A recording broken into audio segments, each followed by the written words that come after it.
Good afternoon. Today is Tuesday, February 11th. Welcome to KPVU-TV, Panther News Network. I'm Justin Lewis. And I'm Zacaria Mehn. Here's your news for today. In a significant development, the Department of Justice has directed federal prosecutors to drop corruption charges against New York City Mayor Eric Adams. The decision has come amid concerns that the prosecution was interfering with Adams' role in supporting the president's crackdown on illegal immigration. Acting Deputy Attorney General Emily Bove emphasized that the dismissal was due to the timing of the case, which coincided with Adams' re-election campaign. Rather than the merits of the charges, this move marks a notable departure from Justice Department norms where prosecutorial decisions are typically made independently. The case against Adams involved allegations of accepting illegal campaign contributions and travel perks from foreign nationals in exchange for favors. Following the intervention, Adams' attorney asserted that the mayor's innocence has been vindicated. However, the DOJ's decision has raised questions about potential political interference, especially given Adams' recent support for the president's immigration policies. In opening news, a man has pleaded guilty to a 2022 murder which left a woman's body in a box off of Houston's Bissonnette Street. Miguel Angel Moreno, who was charged with tampering with physical evidence, specifically a human corpse, later upgraded to murder. Moreno struck Vega with a hard object which left wounds to her face, which looked to be consistent with an axe and also left facial bones broken. When authorities arrived to the crime scene, a search warrant was conducted. They found a mattress topper covered in plastic wraps and sheets that were wrapped around her body. Surveillance showed a person carrying a U-Haul box on a dolly. That person was later identified as Moreno, who later confessed to the murder years later. In a remarkable journey from mass communications graduate to cybersecurity leader, Prairie View A&M University alumni Darren Maples has founded Tech Besties, an organization dedicated to uplifting women and allies in technology through inclusive programs, impactful events, and meaningful mentorship opportunities. Reflecting on Black History Month, Maples emphasized the importance of representation in tech, celebrating past contributions while looking ahead to future innovations. Her path underscores the transformative power of resilience and community in shaping the future of technology. This year's football spring game has been announced. It will occur on April 17, 2025 on Thursday night at 7 p.m. It will have all of Prairie View's football athletes split into two teams competing against each other, showing off what they have been practicing all spring under new head coach Tremaine Jackson. Tickets are free to come and watch the two teams compete. This is Panther News Network. Please stay tuned. We'll be right back after this commercial break.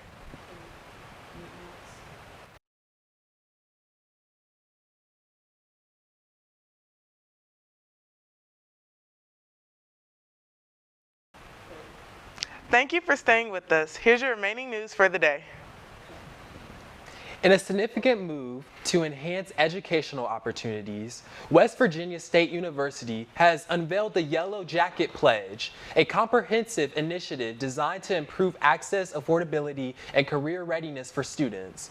The program guarantees admission for West Virginia high school graduates maintaining a minimum 2.5 GPA, as well for community college students meeting specific criteria. It also freezes in-state tuition rates for 8 semesters and eliminates application fees. Additionally, graduates who are unemployed within a year of completing their degree can take extra courses at no cost for up to a year to improve their job prospects. The pledge further offers a complimentary first semester covering tuition and fees for new students in the Regent Bachelor's of Arts program, designed for non-traditional learners. In a shocking performance, Southern University's renowned Human Jukebox headlined Super Bowl 59 in New Orleans, where the Kansas City Chiefs played the Philadelphia Eagles, where the Eagles made a shocking upset against the back-to-back champions. This marked the Human Jukebox's 10th appearance at this event.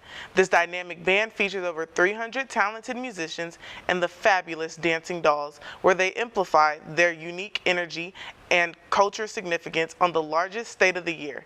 The band director, Dr. Taylor, stated, "This means so much to these students after all they have been through this year. The mental challenges and still performing at a high volumes speaks dedication and commitment to this band's program." An exciting update for fans, HBO has unveiled a first look at Euphoria Season 3, featuring Zendaya, reprising her role as Rue Bennett. Production has officially commenced after a 3-year hiatus. The upcoming season is set to adopt a film noir aesthetic, delving into themes of individual principles in a corrupt world. Notably, the new season will incorporate a time jump, transitioning the characters beyond their high school years into adulthood.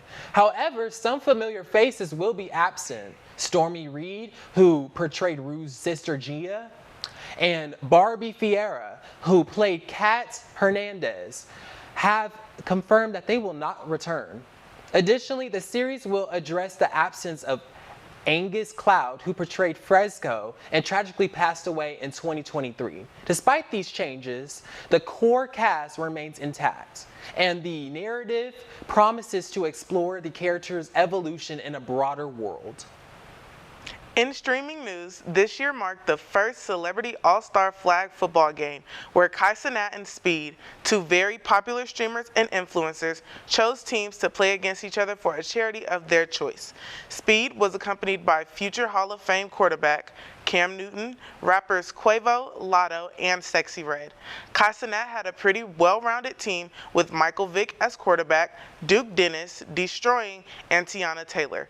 Ultimately, Speed's team ended up winning 30-29 with a walk-off touchdown by Quavo, with the ball ending in Drewski's hand, who just so happened to be the ref for the game.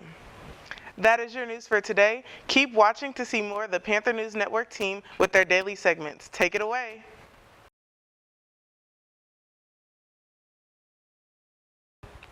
Imagine you were just getting out of an hour-long class and you walk outside to your car only to find it gone. After you had just woken up bright and early for your 8 a.m., barely even getting a parking spot in the first place, your car is towed. The same story told countless amount of times by students, visitors, and faculty alike. My name is Chloe Stubblefield, and this is I've Got a Bone to Pick, where I address the many issues affecting our student life here at Prairie View A&M University. Now let's be real for a moment. If you ever tried to find parking on campus, you already know it's like searching for a needle in a haystack. Every morning, students circle the lots like hawks, hoping to swoop into an open spot before their class starts. And for those who aren't lucky, well, they're either forced to park outside, far from their destination, or risk a ticket by parking somewhere they shouldn't. And let's talk about those tickets. Parking enforcement seems to have no problem slapping fines on students, but where's that same energy when it comes to fixing the issue?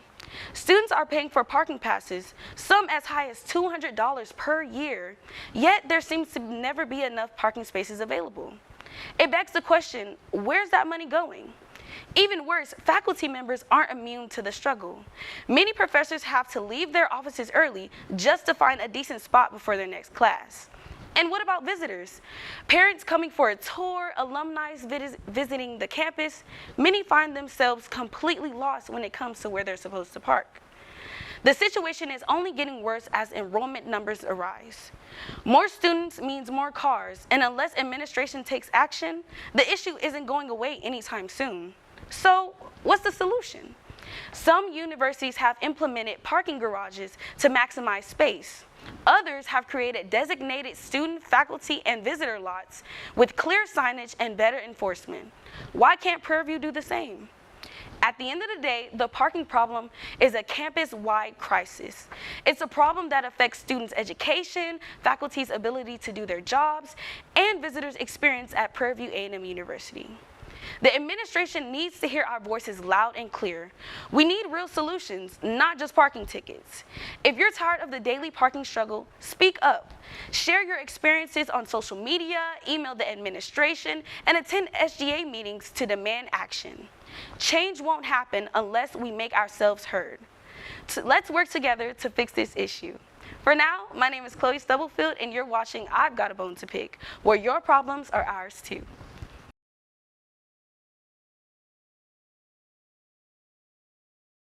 Hello, PV.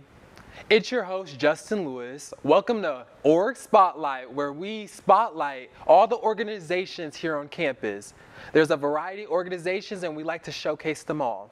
Today we have with you Ocean, and we're spotlighting her organization, Claws, Panther Claws. So I'm gonna ask her a few questions. Let's get started.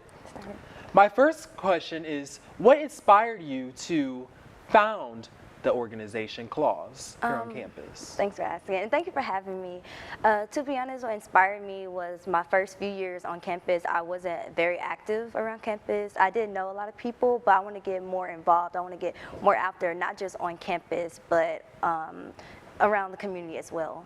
And I also had an internship. I met a lot of great people. One of those people, she had her own organization on the campus of Savannah State University. And it's just a lot of things she inspired me, and that was one thing she did inspire me about. Okay, I'm glad to hear about that. Thank you. Thank you. I would like to ask you another question. So, can you please share some of the impactful community service projects that Claws has done? Oh, for sure. I would say anything that we do with Claws, we try to make it impactful, no matter how big or how small it is. We just try to make any impact that we can. But I would say my favorite, or just the most impactful, is the domestic violence hygienic drive we did. As a woman, I feel that it's important to show awareness to social issues, especially domestic violence. So we gathered and collected hygienic products, donated, and the shelter we did donate itself, it was on the verge of financial hardship. And if you didn't know, it's only 300 beds in the whole city of Houston that houses women of domestic violence. Okay, okay. Sounds like y'all have done a lot recently. Yeah, we're trying to keep pushing though. We can do a lot more, I feel, yeah. Well, I'm glad you say that. Yeah. I have another question. So, how does Claws support and help diverse communities? Oh, thank you for asking. I would say the thing about it, I see problem in every community, and so where there's a problem, there's a solution. For example, in the underserved community of the 5th Ward, we normally give out household items to them monthly. We also did photo books with Alzheimer's patients, which that is hits close to home to me. My grandma, she is in her early stages of dementia, and I thought it was pretty cool to interact with people who have the disease and see how they are and stuff like that. So. Okay, okay. So with that, how have you overcome challenges that you faced with being the founder of this organization? I would say if you're a founder of anything, you know it's not going to be easy. You're going to have challenges. So it was expected. I would say my biggest challenges may be having members. It is a new org, so it is hard gravitating to students on campus to pursue membership. So I would say that's a huge challenge. And also collab or just finding sponsorship and funding. But my motto is if it's a no, it's going to be a yes somewhere. So just keep pushing. So, yeah. Well, with all this, how can faculty and students be a part of the mission of Claws? Oh, thank you. Well, students and faculty, they're always welcome to join our community service events. We also have student engagement events on campus as well. We're trying to do more with that. We're trying to get our name out there more as well. So if anyone want to follow us on our Instagram, PantherClaws_PV. But just check our socials. We always have a community service, and most likely it'll be open. Okay. Well, that's all for you folks. Again, this is Ocean, the founder of Claws, and we'll see you next time. All right, thank you. Bye.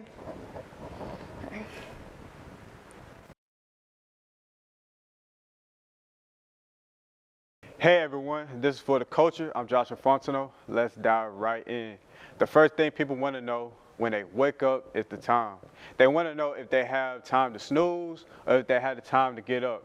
Time is everything. People set alarms, create schedules, have rituals, and do everything that do everyday things that's based on time. But in order to know the time, you would need to look at the clock. We have analog clocks, phones, digital clocks, smartwatches, and so much more. However, back in the 18th century, people at that time didn't have clocks. Their only way of telling time was when the sun rose and set, and when the rooster was going to sound. One man of color changed the way of telling time forever, and that man was Benjamin Banneker. Benjamin Banneker was born on November 9, 1731, on Benneker Farm in Maryland. The Freeman was raised on a farm near Baltimore, where he will eventually inherit it from his father. Being self-taught from borrowed books at an early age, he demonstrated his knowledge in mathematics. Around the age of 20, he made a wooden clock that kept precise time. After that, he went on to work astronomical calculations in 1789. He made an accurate prediction of their solar eclipse. 2 years later, he went on to survey lands with Quakers. George Ellicott in Washington, D.C., and his observations continued until his death around October in 1806. If it wasn't for his mathematical brain, you wouldn't know that your class started at 8 a.m. I don't know about y'all, but I definitely need multiple alarms to get up for class. We hope you learned something new about Black history. I'm Joshua Fontenot, and this is For the Culture.